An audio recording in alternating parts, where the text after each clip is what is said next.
نحمده ونصلي ونسلم على حبيبه المجتبى وعلى آله وصحابه أصحاب الهدى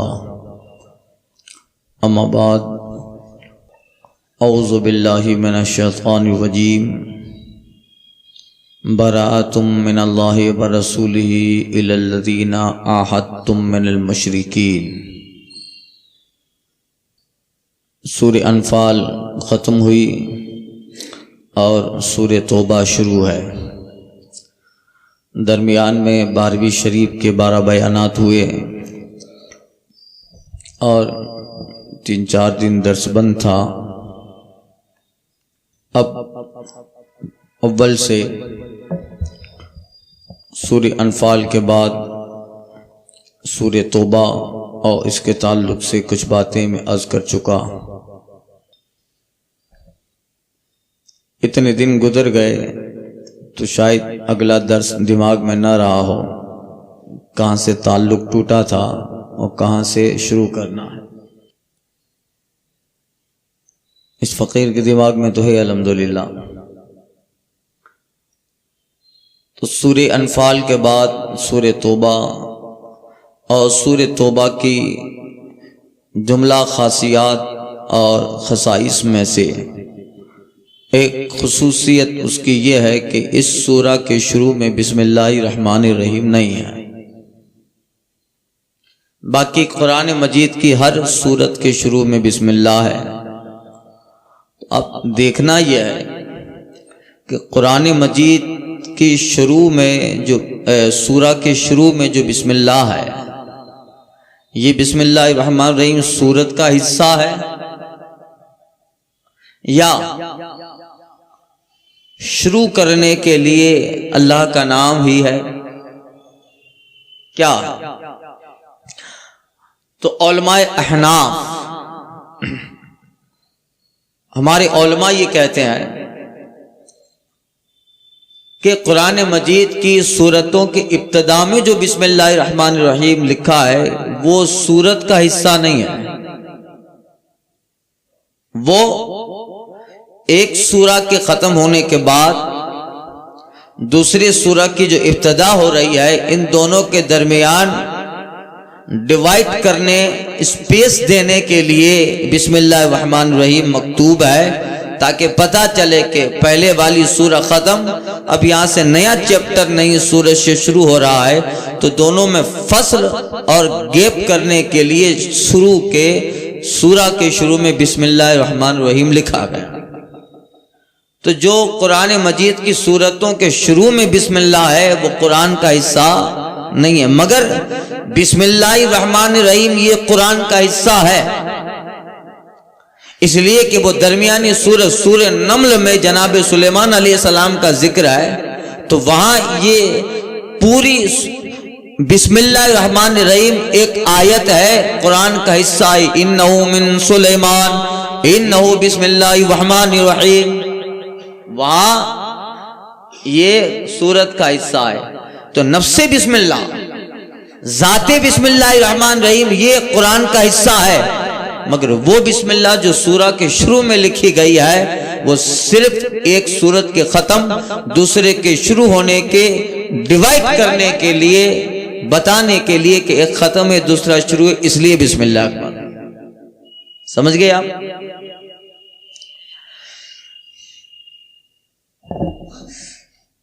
ورنہ بسم اللہ الرحمن الرحیم قرآن کا حصہ ہے، اس لیے کہ قرآن کی سورت کا حصہ ہے۔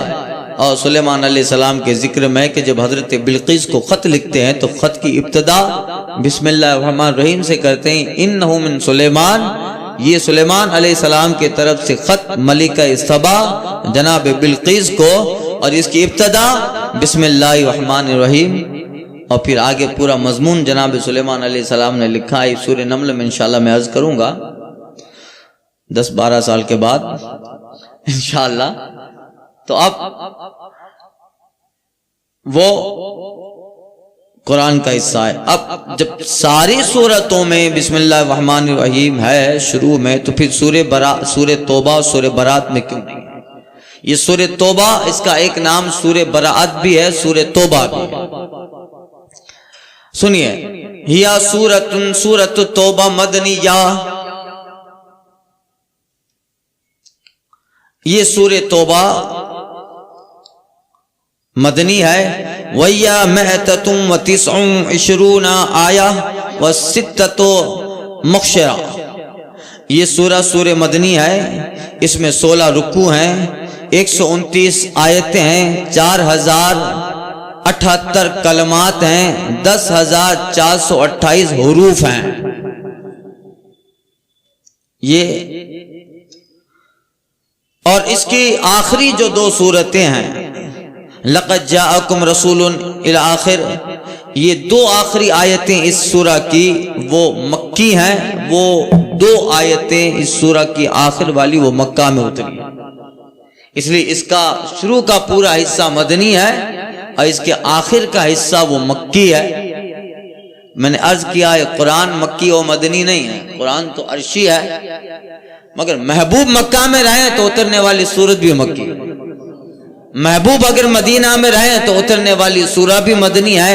نسبت قدم مصطفیٰ کی وجہ سے سورتیں بھی مکی و مدنی ہو جاتی ہیں، بلکہ علامہ آلوسی نے تفسیر معانی میں، علامہ اسماعیل حقی نے تفسیر روح البیان میں لکھا ہے کچھ سورتیں سورہ حجری ہیں، آیت حجری ہیں، آیت طائفی ہیں۔ یہ وہ آیت ہے کہ محبوب کسی پتھر پہ جلوہ بار تھے اور وہ آیت اتری ہے تو اس پتھر کی وجہ سے وہ آیتیں آیت حجری پتھر والی آیتیں کہ اس وقت اتری ہیں جب محبوب پتھر پہ جلوہ بار تھے، محبوب مقام طائف میں ہے اور قرآن اترا ہے تو وہ قرآن کی سورہ اور آیتیں طائفی ہیں۔ کیوں؟ اس لیے کہ محبوب طائف میں تھے تو آیت تو سورہ بھی طائفی ہے۔ تو یہ جو ہے پتہ چلا کہ مصطفیٰ جان رحمت کا مقام و منصب کتنا بلند و بالا، صاحب قرآن ہے، اور یہ قرآن محبوب علیہ الصلوۃ والتسلیم پہ اترا ہے۔ اور قرآن ہے کیا؟ قرآن مصطفیٰ جان رحمت کی نعت اور قصیدے کا مجموعہ ہے۔ یہ تو اب اس سورت کے بہت سارے نام ہیں، سورہ توبہ، سورہ مقشقشہ، سورہ مبعثرہ، سورہ فاضحہ، سورہ عذاب، سورہ مخزیہ، سورہ مبشرہ، بہت سارے اس سورہ کے نام ہیں۔ جس قدر اس سورہ میں چیپٹر ہے، ہر چیپٹر کے اعتبار سے اس سورہ کا علماء نے مفسرین نے نام رکھا ہے۔ اس سورہ میں حضرت کعب بن مالک اور ان کے 2 ساتھیوں کی عظیم الشان توبہ کا ذکر ہے، آگے آئے گا۔ ان سے ایک غلطی سرزد ہوئی اور پھر ان کی توبہ کے لیے اللہ تعالیٰ نے قرآن اتارا۔ حضرت کعب بن مالک اور ان کے 2 ساتھی تھے، تو ان کی توبہ کے لیے کچھ آیتیں اس سورہ میں اتری ہیں، اس وجہ سے اس کا نام سورہ توبہ بھی ہے۔ اس کا نام سورہ براءت ہے، براءت بیزاری، بیزاری کا اعلان کرنا، معاہدات سے الگ ہو جانا اور اپنے آپ کو وائنڈ اپ کر لینا۔ اب مشرکین سے مسلمانوں کا ایک معاہدہ ہوا تھا صلح حدیبیہ کے نام سے، وہ انشاءاللہ آگے عرض کروں گا، اس کی بڑی ڈیٹیل کچھ میں عرض کر چکا ہوں اس سے پہلے۔ اور اس کی تفصیل یہ تھی کہ آنے والے کچھ سالوں میں نہ ہم تم سے لڑے نہ تم ہم سے لڑو، اور جو تم سے لڑے ہم ان کو سپورٹ نہ کریں، اور جو ہم پہ حملہ کرے تم اس کو سپورٹ نہ کرو۔ یہ کمپیکٹس ہوئے تھے، معاہدات ہوئے تھے، یہ صلح نامے کی تحریریں تھی۔ یہ بڑا چیپٹر ہے صلح حدیبیہ، جب سرکار عمرہ کے لیے نکلے تھے مقام حدیبیہ پہ یہ ساری چیزیں تھی۔ ایک صحابی کو بھیجا تھا، جاؤ مکہ کے حالات، حضرت عثمان غنی بھی گئے تھے، اور پھر سارے حالات ہوئے اور مشرکین نے کہا تھا کہ نہیں ہم آپ کو ادھر نہیں آنے دیں گے، ہم آپ کو حج کرنے عمرہ کرنے نہیں دیں گے۔ تو پھر بات بگڑی اور پھر اس بات پہ بات آ کے رکی کہ چلو اب ہم کمپرو کرتے ہیں، سمادھان کرتے ہیں، ایک گھٹنا کا سکھد انت لاتے ہیں۔ وہ یہ ہے اب آئندہ ہمارے معاملے میں تم دخل نہ دو، ہم تمہارے معاملے میں انٹرفیئر نہ کریں گے، اور ہم پر کوئی حملہ ہو تو ہمارے دشمنوں کو تم مدد نہ کرو، اور تم پہ کوئی حملہ کرے تو تمہارے دشمنوں کو ہم سپورٹ نہیں کریں گے۔ کچھ سالوں کے لیے اس کو کہتے ہیں، اور یہ کہاں ہوا تھا؟ مکہ، مدینہ سے نکلتے ہوئے مکہ جاتے ہوئے ایک جگہ آتی ہے جس کو مقام حدیبیہ کہا جاتا ہے۔ مقام حدیبیہ میں یہ صلح نامہ ہوا، اس وجہ سے اس پورے چیپٹر کو صلح حدیبیہ کہا گیا۔ کیا کہا گیا؟ صلح حدیبیہ۔ یہ تاریخی باتیں ہیں، دماغ میں رہنی چاہیے، پورا سیرت کا چیپٹر ہے۔ مگر ایک دن آیا کہ آگے عرض کروں گا انشاءاللہ، مشرکین کی طرف سے یہ وعدہ، اس کی میعاد اور اس کے وقت کے ختم ہونے سے پہلے توڑ دیا گیا۔ وہ لوگ اپنے وعدے پر قائم نہ رہے، اور اس میں اس طرح کے واقعات کا ذکر ہے۔ سرکار صلی اللہ علیہ وسلم نے ہجری 6 میں، ہجرت کے 6 سال بعد، ہجری 6 میں کفار مکہ سے 10 سال کے لیے چند چیزوں پہ صلح فرمائی تھی۔ 10 سال کے لیے صلح تھی، جن میں سے ایک شرط یہ تھی کہ اگر ہم تمہارے حلیف، تمہارا جو سپورٹر ہے بنو بکر اور بنو خزاعہ، یہ آپس میں لڑیں تو ہم اور تم، بنو بکر یہ مشرکین کا حلیف تھا، حلیف سمجھے نا، مصیبت میں پھر ان کو سپورٹ دینے والا، تو اب بنو حلیف، اور بنو خزاعہ یہ مسلمانوں کا حلیف تھا۔ تو شرط یہ تھی کہ اگر تمہارے حلیف بنو بکر اور بنو خزاعہ یہ آپس میں لڑیں تو پھر ہم نہ بنو خزاعہ کو سپورٹ کریں اور نہ تم بنو بکر کو سپورٹ کرو۔ یہ بڑے قبیلے تھے، کیونکہ یہ دونوں، بنو بکر کفار کے حلیف تھے، بنو خزاعہ مسلمانوں کے، مگر یہ دونوں بھی آپس میں ایک دوسرے کے دشمن تھے۔ تو یہ بھی اگر آپس میں لڑیں تو پھر ہم میں سے کوئی بھی ان دونوں کی مدد نہ کرے، ہم نیوٹرل رہیں، غیر جانبدار، ان سائیڈڈ، ٹھیک ہے۔ یہ معاہدہ ہوا تھا، بہت سارے معاہدہ میں تھے، یہ معاہدہ تھا غیر جانبدار رہے، نہ تم بنو بکر کی مدد کرو نہ ہم بنو خزاعہ کے۔ اگلے سال ہجری 7 میں سرکار صلی اللہ علیہ وسلم نے عمرہ قضا کیا۔ ہجری 6 میں یہ صلح ہوئی اور سرکار عمرہ نہ کیے اور لوٹ گئے تھے، اور یہ صلح ہوئی۔ پھر اسی عمرہ کو قضا کی نیت سے سرکار صلی اللہ علیہ وسلم ہجری 7 میں نکلے۔ تو ہجری 7 میں حضور نے عمرہ قضا کیا۔ پھر بنو بکر اور بنو خزاعہ اسی دوران ہجری 7 میں لڑے یہ دونوں، جنگ ہو گئی۔ تو جو کفار مکہ تھے، کفار قریش نے اپنے حلیف بنو بکر کی ڈٹ کر مدد کی، اس کا سپورٹ کیا، اور جو معاہدہ تھا کہ مدد نہیں کرنا ہے اس کو توڑ ڈالا۔ تو بنو بکر اپنے حلیف قریش مکہ کے ساتھ قبیلے بنو خزاعہ پہ ٹوٹ پڑا۔ قبیلے بنو خزاعہ مختصر، اور اس کا مقابل دشمن بنو بکر قبیلہ، اور پھر اس کے سپورٹ میں آ گئے قریش مکہ۔ اب یہ تو تنہا ہو گئے بنو خزاعہ۔ تب انہوں نے وعدے میں ایک شرط یہ تھی نا، یہ توڑ ڈالی۔ تب قبیلے بنو خزاعہ کا ایک شخص جس کا نام عمرو خزاعی تھا، وہ رسول پاک صلی اللہ علیہ وسلم کی بارگاہ میں فریاد کرتا ہوا حاضر ہوا، اور اس نے ایک دردناک قصیدہ حضور کی بارگاہ میں پیش کیا، جس میں کفار مکہ اور انہوں نے جو وعدہ توڑ ڈالا اس بد عہدی کا ذکر کیا، اور پورا اپنا حال کہ یا رسول اللہ جو حدیبیہ کے مقام پر کمپرو اور جن پہ شرطیں ہوئی تھی، ان شرطوں پر کفار مکہ اپنی جو ہے کھرے نہ اترے، اور جب ہمارا مقابلہ بنو بکر سے ہوا ان کو نیوٹرل ہو جانا چاہیے تھا، کفار مکہ کو غیر جانبدار ہونا چاہیے تھا، مگر آپ کو اطلاع کیے بغیر انہوں نے اپنے حلیف بنو بکر کی مدد کی اور ہمیں اتنا مارا، ہمارے قبیلے کا ایسا دردناک حال کیا کہ وہ قبیلے بنو خزاع کا امر خزائی یہ رسول پاک کی بارگاہ میں پورا قصیدہ ایک نظم کی شکل میں لے کے آئے، ایک قصیدہ اشعار کی شکل میں لے کے آیا۔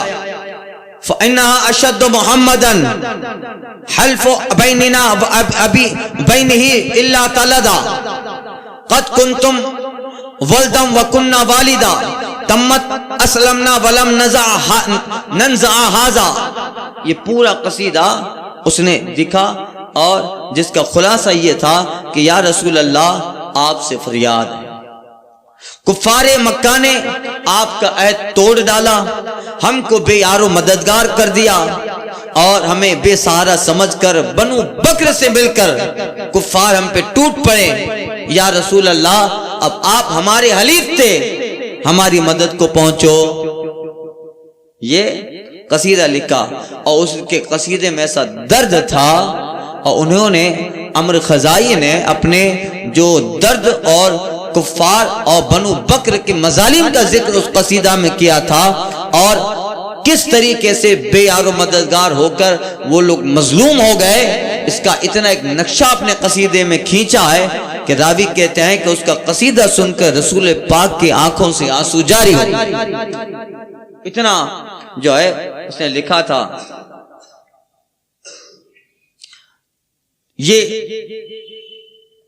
ہم بیوتنا بالحتیم جہدا وقتلونا رکعا وسجدا، ہمیں انہوں نے بنو بکر اور بنو خزاع نے ہم کو اس حال میں قتل کیا کہ ہمارا کوئی آدمی یا تو رکوع میں تھا یا سجدہ میں تھا، وقتلونا رکعا وسجدا، یہ پورا جو ہے بیان کیا۔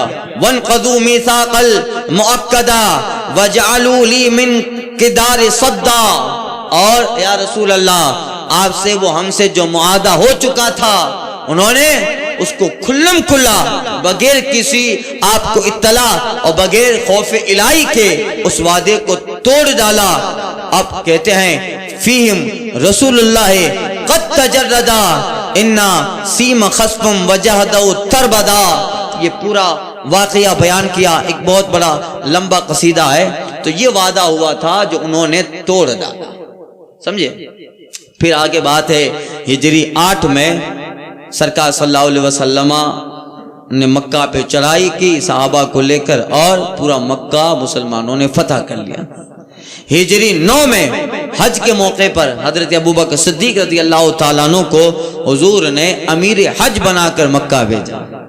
ہجری 9 میں سرکار حجۃ الوداع کے لیے نکلے، امیر حج بنا کر پہلے ابوبکر صدیق کو بھیجا۔ اس موقع پر یہ ساری آیتیں اتری اور جو ہے اس وقت حضرت ابوبکر صدیق پہنچے، آیت برات یہ آیتیں لے کر سورہ توبہ کی، اور ان کے پیچھے سرکار صلی اللہ علیہ وسلم نے مولا کائنات حضرت علی کو بھی کچھ آیتیں دے کر بھیجا، اور اس بڑے مجمع میں حجۃ الوداع کے حضرت ابوبکر صدیق نے بیان کیا جو حضور نے فرمایا، اور سورہ توبہ کا جو مضمون اور جو چپٹر تھا کہ تم اپنے وعدے پہ قائم نہ رہے اور جن باتوں پہ صلح ہوئی تھی ان چیزوں میں سے چند چیزوں کو تم نے چھوڑ ڈالا، اب جب تم خود اپنے وعدے پہ قائم نہ رہے تو پھر ہمیں بھی اس وعدے پہ قائم نہیں رہنا ہے۔ اب اس وقت کفار مکہ ہیں، ابوبکر صدیق سورہ توبہ اور حضور کے باتوں کا مضمون سارے کفار کے سامنے بیان کر رہے ہیں، جس کا ذکر قرآن میں ہے فَسِیحُوا فِی الْأَرْضِ أَرْبَعَةَ أَشْہُرٍ، اور اے لوگو تم، اب سورت کا ترجمہ ہی کر دیتا ہوں، بیزاری کا حکم سنانا ہے اللہ اور اس کے رسول کی طرف سے ان مشرکوں کو اے محبوب جن سے تمہارا معاہدہ ہوا تھا۔ یہ بیزاری کا حکم ہے ان مشرکوں سے جن سے تمہارا معاہدہ ہوا تھا، تو کہہ دو اے لوگو پس وہ جو ہے قائم نہ رہے اپنے وعدے پر، فَسِیحُوا فِی الْأَرْضِ أَرْبَعَةَ أَشْہُرٍ، تو چلو زمین میں اور جان رکھو کہ اللہ تعالیٰ کو تم تھکا نہیں سکتے. فسیحوا فی الارض اربعۃ اشہر، اور زمین میں چلو 4 مہینہ. اربعۃ اشہر کتنا؟ اب ہم تمہیں مدت دیتے ہیں 4 مہینہ، وعدہ توڑ دیا، اب 4 مہینے تک تمہارے پاس ہے، اپنا علاج کر لو. 4 مہینے کے بعد ہم تم سے جنگ کریں گے، یا تو اسلام لے آؤ یا مرنے کے لیے تیار ہو. یہ کمپرو کا نتیجہ تھا. بعد میں 4 مہینے اپنے پوزیشن سنبھالو، غور و فکر کرو، اور آنے والے 4 مہینوں کے بعد یا تو اسلام لے آؤ یا مرنے کے لیے تیار ہو جاؤ. اور اسی حجۃ الوداع، میں نے تو پورا خطبہ سنا دیا آپ کو الحمدللہ، 12ویں شریف کے پروگرام میں سنایا خطبہ حجۃ الوداع. اور میں سے چونکہ وہ تو بہت مختصر حصہ تھا، اتنا لمبا ہے کہ اس کے لیے 4-5 تقریریں کرنی پڑے. اب اسی میں پھر حجۃ الوداع کے موقع پر اسی میں یہ ہوا کہ آنے والے سال میں کوئی مشرک بیت اللہ کا طواف نہیں کرے گا. آنے والے حج میں کوئی ننگا ہو کے خانہ کعبہ کا طواف نہیں کرے گا. اب اسلام آ گیا اور مکہ مسلمانوں کے قبضے میں ہو گیا. یہ ساری باتیں ہوئی. تو اب چونکہ اس صورت میں ان کی بیزاری کا ذکر ہے، ان سے بیزاری کا ذکر ہے. سورہ برات میں مشرکین سے بیزاری، اور وہ لوگ اپنے معاہدات سے جو اپنے آپ کو مکر گئے، الگ کر لیا، اس کا ذکر ہے. اس وجہ سے اس کو سورہ براءت بھی کہتے ہیں، برات والی سورہ. مسلمانوں نے کہا بس اب تم نے وعدہ توڑ دیا، اب اپنی پوزیشن سنبھالو، اب ہم اپنا کام کریں گے. اس وجہ سے اس کا نام سورہ براءت بھی ہے. اور کعب بن مالک اور ان کے ساتھیوں کا ذکر ہے اس سورہ میں، اس لیے اس کا نام سورہ توبہ بھی ہے. اس سورہ کا نام ایک مفسرین بتاتے ہیں کہ اس کا نام سورہ فاضحہ اور سورہ عذاب بھی ہے. اس سورہ میں منافقین کو اتنا رسوا کیا گیا ہے، جو چھپ چھپ کر آتے تھے مسجد نبوی میں اور سمجھتے تھے کہ پتہ نہیں ہے ہم کون ہیں. ادھر بھی رہتے تھے، ادھر سے نکل کے ادھر بھی جاتے تھے، ادھر کی باتیں ادھر اور ادھر کی باتیں تو ادھر نہیں لاتے تھے، ادھر کی باتیں ادھر پہنچاتے تھے، اور سمجھتے تھے کہ ہم پتہ نہیں ہے، ہم کو تو کوئی جانتا نہیں، ہم انہی کے ساتھ ہیں. تو لباس خضر پہن کر رہزنی کا کام کر رہے تھے. تو ان کے یہ سارے کرتوت اور انہوں نے جو پلان بنائے تھے، مسلمانوں کے ساتھ بیٹھ کر مشرکین سے مل کر یہاں کی ساری خبریں پہنچا دیتے تھے، اور دل میں گمان کرتے تھے، خیال کرتے تھے کہ ہمارا یہ حال کسی کو پتہ نہیں ہے. اس سورہ میں ان کے سارے حالت سے اللہ نے پردہ اٹھا دیا. تم کہاں کیا کیا کر رہے ہو، اور ان کے اس کرتوت پہ اللہ تعالیٰ نے انہیں عذاب بھی دیا کہ ابھی تمہارے معاملے پہ اللہ تعالیٰ تمہیں عذاب دینے والا ہے. بس اس وجہ سے اس سورہ کا نام سورہ فاضحہ، منافقین کو رسوا کرنے والی سورت، اور سورہ عذاب بھی ہے، ان کے لیے عذاب کا پیغام لانے والی سورت. سورہ فاضحہ اور سورہ عذاب بھی ہے یہ اس سورت کا نام. اس وجہ سے حضرت عبداللہ بن عباس سے عرض کیا گیا، یہ سورہ توبہ ہے. عبداللہ بن عباس نے کسی نے کہا احادیث سورۃ توبہ، کہ یہ سورہ توبہ ہے؟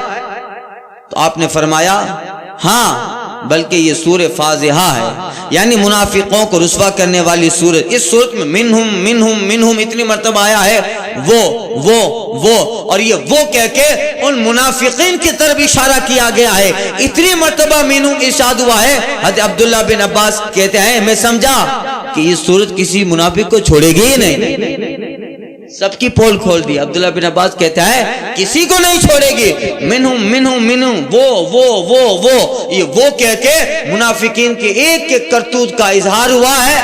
عبداللہ بن عباس کہتے ہیں سب کو رسوا کر دیا، سب کی پول کھل گئی. اس وجہ سے اس کا نام سورہ فاضحہ، منافقین کو رسوا کرنے والی سورہ. اب دیکھیے اس سورہ میں بسم اللہ کیوں نہیں ہے؟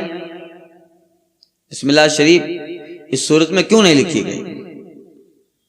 دوسروں میں ہے میں نے پہلے بتایا، یہ دماغ میں رہے کہ بسم اللہ الرحمن الرحیم قرآن کا حصہ ہے، مگر بات اس بسم اللہ شریف کی ہو رہی ہے جو سورتوں کے شروع میں ہے۔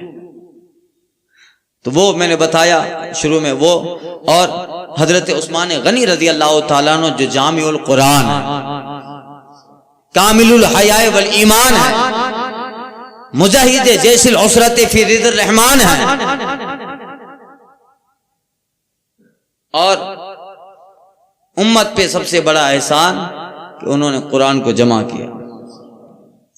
قرآن جو ہمارے پاس جیسا ہے ویسا نہیں تھا، پہلے اس کے نسخے تھے، اترتے تھے صحابہ چمڑوں پہ، میں نے پورا ڈیٹیل سے بتا دیا ہے۔ پھر عثمان غنی نے اپنے زمانے میں اس کو جمع کیا، اس وجہ سے ہم جو قرآن شریف عمومی طور پہ پڑھتے ہیں اس کو مصحف عثمانی کہا جاتا ہے۔ کتنا بڑا احسان ہے۔ اگر خطبہ سنا ہوگا جمعہ میں، تو پھر جمعہ کے خطبہ میں خلفائے راشدین کا جب نام آتا ہے تو عثمان غنی کا بھی نام آتا ہے، انہی صفتوں کے ساتھ، لا سیما علی اولہم بالتصدیق افضل البشر بعد الانبیاء بالتحقیق ابی بکر صدیق وعادل الاصحاب الموافق رائے بالوحی والکتاب مزین المنبر والمحراب غیظ الکفار والمنافقین امیر المؤمنین ابی حفص عمر بن الخطاب وجامع القرآن کامل الحیاء والایمان مجہز جیش العسرت فی رضا الرحمن امیر المؤمنین ابی عمرو عثمان بن عفان وسد اللہ الغالب حل المشکلات والنوائب امام المشارق والمغارب آخر رسول زوج البتل امیر المؤمنین علی ابن ابی طالب۔ خلفائے راشدین کا نام آتا ہے جامع القرآن عثمان غنی کا۔ تو آپ نے قرآن جمع کیا۔ کسی نے عثمان غنی سے پوچھا کہ آپ نے سورہ توبہ کو سورہ انفال سے الگ کر کے دکھایا ہے؟ سورہ توبہ کو یہ جو پیچھے گزر چکی سورہ انفال، تو آپ نے اس سورہ کو سورہ انفال سے الگ کر کے دکھایا ہے، مگر بسم اللہ نہیں لکھی ہے۔ الگ کرنے کے لیے تو بسم اللہ لکھا جاتا ہے، فصل کے لیے آپ نے نہ لکھے۔ آپ نے اس کی وجہ بیان فرمائی، آپ نے فرمایا کہ سورہ انفال یہ ہجرت کے ابتدائی زمانے میں اتری، جب سرکار ہجرت کیے 2 3 4 ہجری، سورہ انفال ہجرت کے ابتدائی زمانے میں اتری، اور سورہ توبہ یہ ہجرت کے آخری دور میں اتری، حجۃ الوداع کے موقع آئے، اور صلح حدیبیہ ہجری 6 میں، یہ سب آخر میں اتری۔ تو کہتے ہیں عثمان غنی کہ سرکار صلی اللہ علیہ وسلم نے اس کے اول میں، سورہ برات کے اول میں حضور نے بسم اللہ الرحمن الرحیم لکھنے کا حکم کسی کو نہ دیا، اور پھر کچھ حالات ایسے تھے کہ ہم پوچھ بھی نہ سکے کہ لکھیں یا نہ لکھیں، ہم پوچھ بھی نہ لکھیں، مگر سورہ توبہ کا جو مضمون ہے اور سورہ انفال جو چیپٹر ہے، جو جس اعتبار کا وہ ادھیائے پرکرن ہے، دونوں سورتوں کو دیکھو تو مضمون ملتا جلتا ہے، چیپٹر ملتا جلتا ہے، سیملیٹی ہیں۔ کچھ باتیں جو سورہ توبہ میں ہیں اسی طرح کی کچھ باتیں سورہ انفال میں ہیں، کچھ باتیں جو سورہ انفال میں ہیں اسی طرح کا چیپٹر سورہ توبہ میں ہے، تو مضمون ملتا جلتا ہے۔ تو مضمون کو اگر دیکھیں تو ایسا لگتا ہے کہ سورہ انفال اور سورہ توبہ ایک ہے، سورہ توبہ اور سورہ انفال ایک ہے۔ اب کیا کریں؟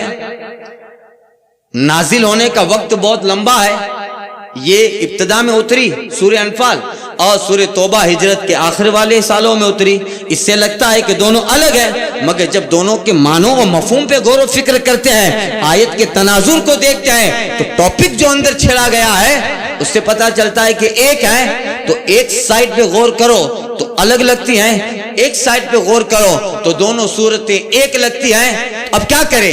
دونوں کو ملا کر ایک صورت بنا دیں، یا بیچ میں بسم اللہ رکھ کے دونوں کو ڈیوائیڈ کر دیں، وہ الگ رہے یہ الگ رہے؟ کیا کریں؟ تو یہ سمجھ میں نہیں آیا۔ عثمان غنی کہتے ہیں تو ان دونوں چیزوں کا لحاظ رکھتے ہوئے ان دونوں صورتوں کو الگ بھی کیا گیا اور جمع بھی کیا گیا، الگ بھی کیا گیا اور جمع بھی کیا گیا۔ اس لیے بسم اللہ نہ لکھا، اس سے یہ لکھتا ہے کہ دونوں ایک ہی ہیں، اور اس کو جو ہے اس اعتبار سے کہ اس کا مضمون تھوڑا ڈیفرنٹ ہے. اگر اس کا خیال کیا جائے اور پھر اس سورت کو اس طرح شروع کیا کہ اس میں اتنی آیتیں، اتنی رکوع، اتنے جو ہے کلمات ہیں، اس کو دیکھیں تو یہ لگتا ہے کہ الگ ہے. دونوں کا لحاظ کرتے ہوئے بسم اللہ شریف نہ لکھی گئی. فصل بھی کیا، بسم اللہ نہ بھی لکھا. اب جیسا آدمی کا موڈ، اگر چاہے تو مان لے دونوں کو ایک، اگر چاہے تو نہ مانے. دونوں میں کوئی مذائقہ نہیں. سمجھ گئے؟ تو اب یہی ہے، دونوں کا لحاظ رکھتے ہوئے اس کو علیحدہ بھی کیا اور نہیں بھی کیا. اس سے پتہ چلا صحابہ کرام نے قرآن کو جمع کرنے میں کتنا احتیاط کیا. ایک بسم اللہ شریف کی بات ہے، مگر کتنا احتیاط کیا. جب سب صورتوں کا نہیں، حضور نے اس پہ بسم اللہ نہ لکھنے کا حکم نہیں دیا ہے اور ہم میں پوچھ بھی نہ سکے، تو پھر اس وجہ سے نہیں لکھا. اور دوسری باتیں ہیں اس کی طرف نظر کرتے ہیں تو لگتا ہے کہ دونوں ایک ہیں، تو پھر دونوں کو الگ کیا اور بسم اللہ نہ لکھا. اب جیسا آدمی کا دماغ، چاہے تو مانے، چاہے تو الگ مانے، چاہے تو ایک مانے. تو یہ جو ہے کیوں اس کا نام الگ رکھ دیا. نام الگ رکھنے سے پتہ چل رہا ہے کہ دونوں الگ ہیں. انفال الگ ہے، سورہ توبہ الگ ہے، اور بسم اللہ نہیں لکھا ہے. اس سے لگ رہا ہے کہ دونوں ایک ہیں. تو پھر احتیاط یہی تھی. محمد بن حنفیہ مولائے کائنات کے لڑکے ہیں. حضرت محمد بن حنفیہ نے مولائے کائنات حضرت علی سے پوچھا تھا کہ آپ حضرات نے سورہ توبہ کے اول میں بسم اللہ کیوں نہ لکھی.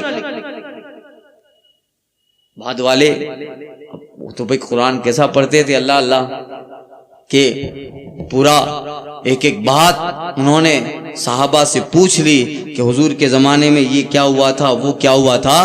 یہ تاکہ بعد والے امت میں اس کے تعلق سے کچھ جو ہے شبہ نہ پیدا. سب سے زیادہ قرآن کو سمجھنے والے حضرت عباس اور ابو ہریرہ، ان بڑے بڑے اکابر کا تو قول ہے، لو ضالت قالوا بعیری لوجدته فی کتاب اللہ.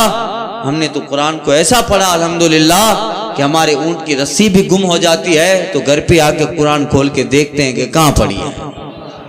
لو ضالت قالوا بعیری لوجدته فی کتاب اللہ، ایسا پڑھا تھا. دیکھیے ایک ایک بات پوچھی.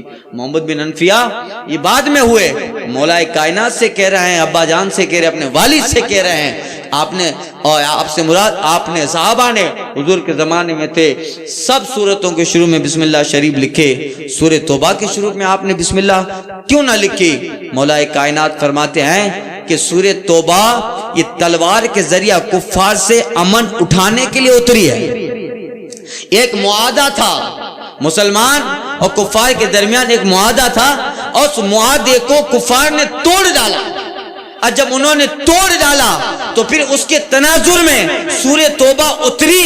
گویا ایک معاہدہ توڑا گیا، اور جب انہوں نے معاہدہ توڑا تو پھر مسلمانوں نے جو ہیں اس پہ جو ہے اعتراض اور جو بھی باتیں ہوئی جو عرض کیا وہ ساری چیزیں.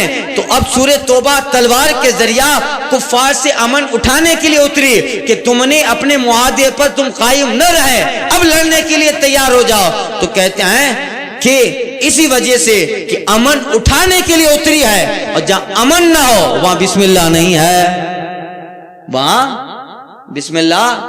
اسی لیے کہتے ہیں کہ تمام بات کا خیال جو لوگ یہ کہتے ہیں قرآن مجید میں بسم اللہ شریف اس میں نہ لکھی، اس کی ایک وجہ یہ بھی پوچھتے ہیں کہ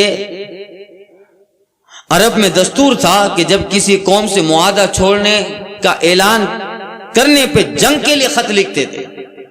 جب دونوں قوم میں کوئی کمپرو ہوتا تھا، مگر کبھی اس کمپرو کو ختم کرنا ہے اور یہ کہنا ہے کہ چلو آج سے ہمارا کمپرو ختم، اب جنگ کے لیے تیار ہو جاؤ. تو عرب میں دستور تھا کہ جب کسی قوم سے معاہدہ صلح ہو اور اس کو توڑنے کے بعد اس قوم سے اعلان جنگ ہوتا، اور اس اعلان جنگ کی خبر دینے کے لیے مقابل کو جب خط لکھا جاتا تو اس خط کے شروع میں بسم اللہ نہیں لکھتے تھے. یہی حال سورہ توبہ کا ہے.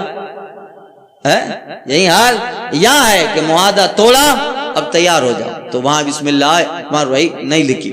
اور کفار مکہ جنہوں نے معاہدہ توڑ دیا، اس توڑنے پہ انہیں عذاب سنایا گیا.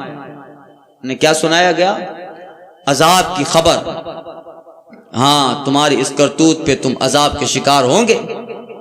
یہ کیسا ہے؟ علماء ایک مثال دیتے ہیں کہ جیسے کوئی آدمی آپ کا پرس چرا کے بھاگ گیا، پرس چرا کے بھاگ گیا، آپ اس کے پیچھے دوڑے، دوڑتے دوڑتے اس چور کو آپ نے پکڑ لیا، چور کو سزا دی جائے گی نا، تو آپ چور کو پکڑیں گے تو سلام کریں گے السلام علیکم؟ نہیں نا، آپ چور کو پکڑ کے کہیں گے بسم اللہ الرحمن الرحیم میرا پرس دے دے؟ نہیں کریں گے نا۔ وہ چور ہے، وہ مجرم ہے، وہ جرم کا ارتکاب کر کے بھاگا۔ اب آپ کی پہلی جو کوشش ہوگی وہ یہ ہوگی کہ پرس لے کر فوراً اس کو سزا کے حوالے کریں گے، اسے جرم کی پاداش میں جو اس کی سزا ہے اس کے حوالے کریں گے۔ یہ جرم کیا، اب ڈائریکٹ سزا ہے، نہ سلام ہے نہ بسم اللہ الرحمن الرحیم ہے۔ یہی بات ہے کہ کفار مکہ نے معاہدہ توڑ ڈالا، اللہ کی طرف سے غضب آیا ہے، ڈائریکٹ جہنم کا عذاب۔ تو نہ سلام نہ بسم اللہ الرحمن الرحیم، وہی معاملہ جو ہمارا چور کے ساتھ ہوتا ہے۔ اب آپ چور کو پکڑے کے تھوڑے کہیں گے کہ السلام علیکم بسم اللہ الرحمن الرحیم میرا پرس دے دیں، نہیں ہوتا نا۔ تو یہی بات ہے کہ کفار جو بھاگے ہیں، منافقین جو بھاگے ہیں، انہوں نے جرم کیا تھا، اس جرم پہ اللہ تعالیٰ نے پکڑا ہے، جب پکڑا ہے تو ڈائریکٹ عذاب الہی ہے، بیچ میں فصل نہیں ہے۔ تو بسم اللہ الرحمن الرحیم تو وہاں ہوتی ہیں جہاں امن ہو، شانتی ہو، سیٹسفائیڈ جہاں پہ ہو، جہاں پیسفل واتاورن ہو، اچھا اور معاملات بہتر ہو، وہاں بسم اللہ الرحمن الرحیم ہے۔ جہاں جرم ہے، جہاں دغا ہے، جہاں خیانتیں ہیں، جہاں بدعہدی ہیں، جہاں برائیاں ہیں، وہاں بسم اللہ نہیں ہے۔ اس لیے نہ جوئے میں بسم اللہ پڑھا جاتا ہے، نہ چوری کرتے وقت بسم اللہ پڑھی جائے، نہ زنا کرتے وقت بسم اللہ پڑھی جائے۔ بسم اللہ امن کے لیے ہے، بسم اللہ ان چیزوں کے لیے جن کا حکم اللہ نے دیا ہے، جو حدود الہی کے باہر ہیں، نہ وہاں بسم اللہ ہے نہ وہاں سلام ہے۔ اس لیے جوا کھیلتے وقت بسم اللہ پڑھنا حرام ہے، اور کہ جائز سمجھ کے پڑھے گا تو کافر ہو جائے گا۔ جرم ہے، جرم میں بسم اللہ نہیں۔ اب کوئی شراب پی رہا ہو اور بسم اللہ پڑھ کے شراب پیے، العیاذ باللہ تعالی، اللہ نہ کرے کہ کبھی کسی کو یہ لت لگے اور کبھی اس کے زبان سے یہ چیزیں ہو، اللہ محفوظ رکھے۔ اور جو اس برائی میں ملوث ہیں، اللہ تعالیٰ انہیں اس برائی سے نفرت دے دے، انہیں راہ راست پہ لا دی اللہ تعالیٰ، اور ان کے دماغ میں یہ ڈالے کہ ہاں یہ بہت بڑی برائی ہے، دنیا و آخرت کی رسوائی ہے۔ اس لیے یہ ان سب کے لیے توبہ ہدایت۔ اب یہ اسی وجہ سے اس سورہ کے شروع میں بسم اللہ الرحمن الرحیم کو نہ لکھا گیا۔ اب اس کے تعلق سے کیا ہے کہ بسم اللہ شریف پڑھیں گے نہیں پڑھیں گے، یہ پھر علم قرأت میں یہ ساری چیزیں ہیں، اور علماء نے بیان فرمایا دوران تلاوت میں اگر یہ صورت آ جائے، سورہ انفال پڑھ رہا ہے، سورہ انفال ختم کیا اور سورہ انفال کے بعد سورہ توبہ شروع کر رہا ہے، تو یہ درمیانی قرأت۔ سورہ توبہ اگر دوران تلاوت میں آ جائے تو بسم اللہ الرحمن الرحیم پڑھنا علامہ ابن حجر کے نزدیک حرام، امام کے نزدیک، ہمارے امام کے نزدیک مکروہ۔ لیکن اگر اس سورت سے تلاوت کی شروعات کر رہا ہے، پہلے سے قرآن شریف نہیں پڑھ رہا ہے، سورہ انفال پڑھ رہا، نام اعراف سورہ انفال پڑھ رہا، ایسا نہیں، ڈائریکٹ قرآن کھولا، آیا وضو کر کے قرآن کھولا اور سورہ توبہ ہی سے شروع کر رہا ہے اپنی قرأت، شروع تلاوت اسی سے ہو رہی ہے، تو کہتے ہیں اگر اسی سورہ سے تلاوت کی ابتدا کرے تو اکثر علماء کے نزدیک بسم اللہ پڑھے، بعض نے منع فرمایا، لہذا ان کے بچنے کی صورت ہے کہ پڑھ لے تو کوئی مذائقہ نہیں ہے، نہ پڑھے تو کوئی جرم نہیں ہے، سمجھے۔ اب پھر قرأت کے بہت سارے قاعدے ہیں اس کے تعلق سے، انشاءاللہ اچھے قاری سے آپ پوچھ لیجئے گا، اور اس کے تعلق سے اب کل انشاءاللہ تعالی صلح حدیبیہ کا پورا نقشہ بتانا ہے آپ کو، تاکہ آنے والی گفتگو سمجھ میں آ جائے کہ صلح حدیبیہ کے تنازع کیا تھے اور واقعات کیا پیش آئے اور کس بنیاد پر اتنی بڑی صورت کو نازل کیا گیا۔ اس سارے خاکے، اس کے پس منظر، اس کا بیک گراؤنڈ جاننا ضروری ہے، تاکہ پتہ چلے کہ سرکار صلی اللہ علیہ وسلم جب عمرہ کرنے ہجری 6 میں تشریف لے جا رہے تھے، حالات کیسے بنے تھے، پھر کس بنیاد پر کن شرطوں پہ حدیبیہ کے موقع پر صلح ہوئی، اور پھر سرکار واپس آئے. اور یہ سارے واقعات جب دماغ میں آئیں گے، اس کا بیک گراؤنڈ جب دماغ میں آئے گا، تب پتہ چلے گا کہ نزول آیات، نزول سورہ توبہ کس اہمیت کے حامل ہیں. انشاءاللہ تعالی آئندہ کے درس میں